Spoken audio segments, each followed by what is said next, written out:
Among all personality types, the INFJ is a unique existence that dares to use its humanity to contend with its divinity.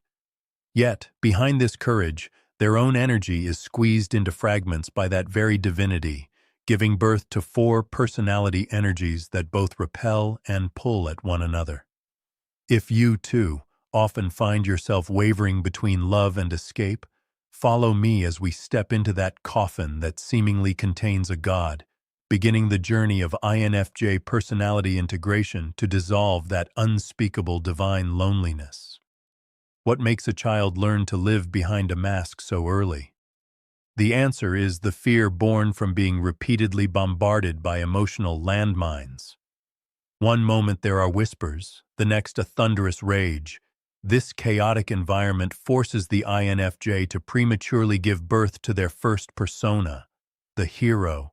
He is a man of few words, but possesses eyes like a god. These eyes, sharpened by fear, possess an intuition that pierces through to the essence of things. He can instantly read the emotions flowing in the air, precisely capturing the hidden intent behind every look, every footstep, and every line of dialogue. But this alone is not enough, because he must also catch those negative emotions. You need to be sensible. You need to be considerate of your mother. I'm doing this for your own good. This pressure, wrapped in a moral cloak, causes the INFJ's emotions to split, giving rise to the mother persona. To protect the weak green old man within, he forcefully suppresses his true feelings, constantly bending his own needs to fit the ideal image of others. This is the early survival script of the INFJ. This ability to see into the human heart and react swiftly makes the green old man very popular upon entering society. But as he grows older, a strange phenomenon appears. He becomes increasingly susceptible to the surrounding energy fields. Any fluctuation in someone else's mood makes him exceptionally uncomfortable. He absorbs everyone's emotions into his own body and cannot help but try to resolve them. This isn't simple kindness or overflowing sympathy.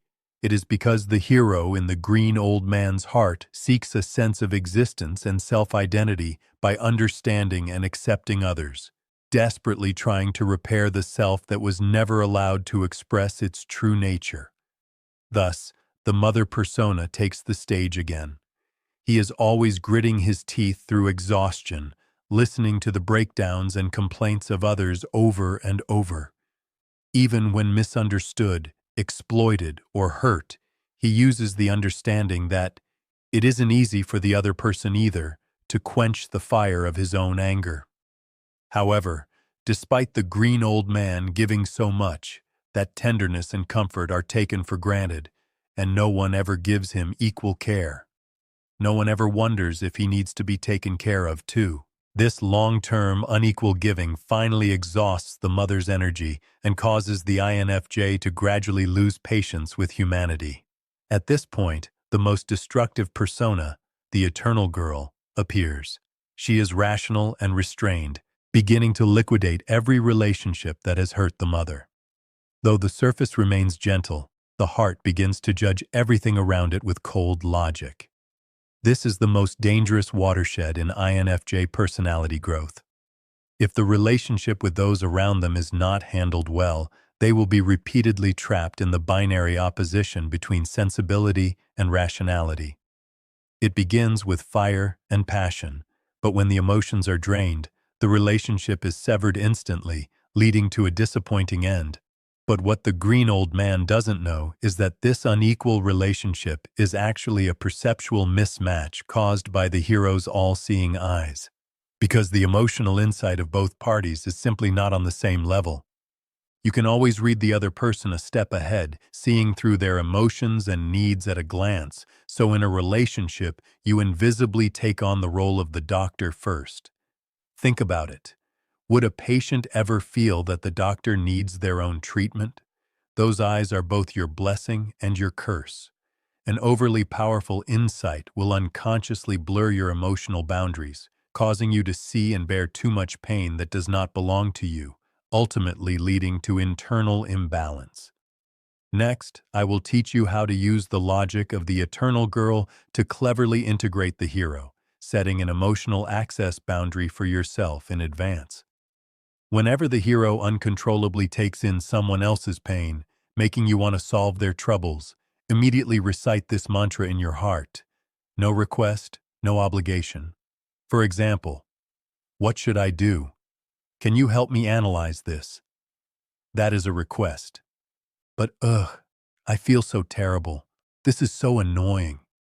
That is just the other person's one-sided emotional venting. You do not need to intervene. But be careful. Even if the other person asks for help, you must strictly follow the mother's energy consumption code. Another struggle for the INFJ is that many times, even when they are exhausted, they still can't help but force themselves to put on the smiling mask to help a friend. You think you're helping, but you're actually hollowing out the mother's personality energy bit by bit. When the energy is exhausted or overdrawn, you will instead develop an instinctive resistance and distancing from that relationship. Therefore, whenever someone asks for help, don't rush to respond. Judge your situation according to the following emotional energy scale. If you feel you are in a good state, full of spirit, and might even feel a sense of accomplishment afterward, then you can step in. But if your mind starts to wander or you feel an inexplicable fatigue and resistance, that is the mother's SOS signal. Do not force yourself to intervene. If you don't know how to refuse, you can use this interpersonal boundary communication model to explain things clearly, such as, I'm not in a very good state today and might not have the energy to give you a proper reply. Why don't we find a time to talk tomorrow instead? Believe me, the other person can understand you. But if the other person never listens to your advice, yet seeks you out every time to vent, then you must design a hard rule for the mother. For example, you respond to the same problem a maximum of 3 times. Once they use up their turns, you never help again. Everyone has their own suffering, but the mother is not everyone's mother. You must learn to be selfish for her sake and for the sake of the relationship. Now you have finally solved the problem of self-exhaustion, but another strange phenomenon appears. After a relationship heats up, the other person's proximity actually makes the INFJ want to maintain distance. It is an indescribable feeling. Whether it's an old acquaintance or a new friend, the green old man always feels a sense of detachment and doesn't want them to get too close. Actually, to find the reason, you only need to answer one question, though this question might sting, so be prepared. Are you the same person when you are with others as you are when you are alone? Although you have completed the awakening of your subjecthood and can interact with others with ease, you have overlooked that the old survival-based mother-child script has still not been abolished.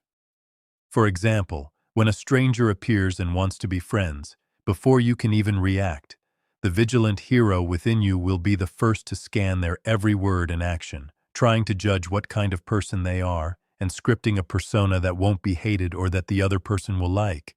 Meanwhile, the mother persona immediately begins carefully acting out this persona to ensure the atmosphere doesn't lose balance.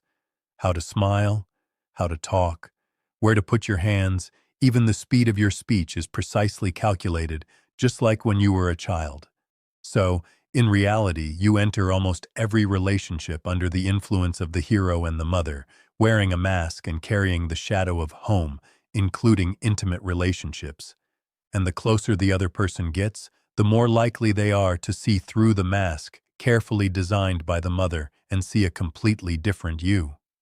It is this tug-of-war, longing to be close yet fearing the removal of the mask, that causes the INFJ to repeatedly fall into an intractable divine loneliness. Regrettably, fully formed divine loneliness cannot be dissolved in the short term, but it can be carried.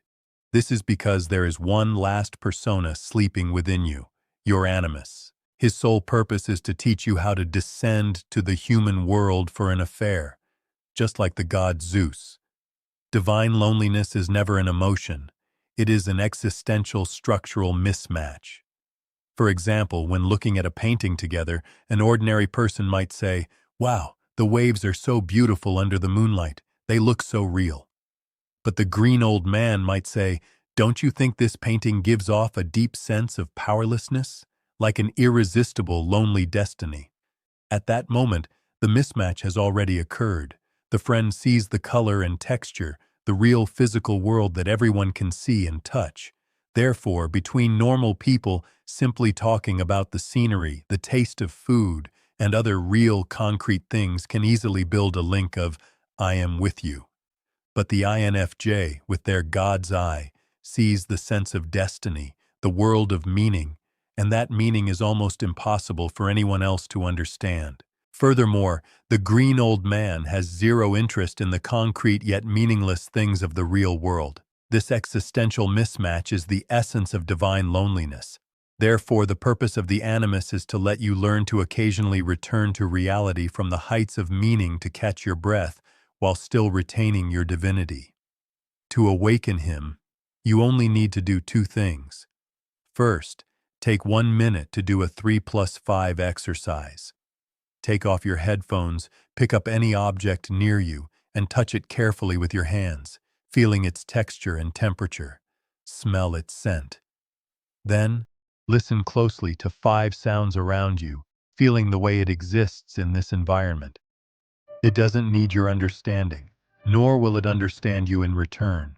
It just exists quietly and gently with no meaning, yet it is incredibly real. Furthermore, you must try to find this feeling when interacting with others. Do not overinterpret their every move, because perhaps they aren't trying to express that much. You can secretly look at the wrinkles on their clothes, see if there is anything special about the accessories they wear, feel the reality of the surrounding environment, and try to use your senses to enjoy the feeling of sharing the same present moment. In addition, you must not only learn to have affairs, you must learn to leave a child in reality. This child can be a sport you both like, a game, a hand-cooked dinner, or perhaps a trip or a musical. Anything that is visible, tangible, and requires no digging for meaning can be the child you leave in the human world. This child will become the medium through which you rebond with those around you. You must acknowledge and examine your loneliness, but you do not exist solely through understanding and being understood. Any trace you leave in this world can be proof of your existence. All right, all the positive personas of the INFJ have been explained. If you like videos like this, you can like and follow. Leave your own MBTI in the comments, and I'll see you in the next video.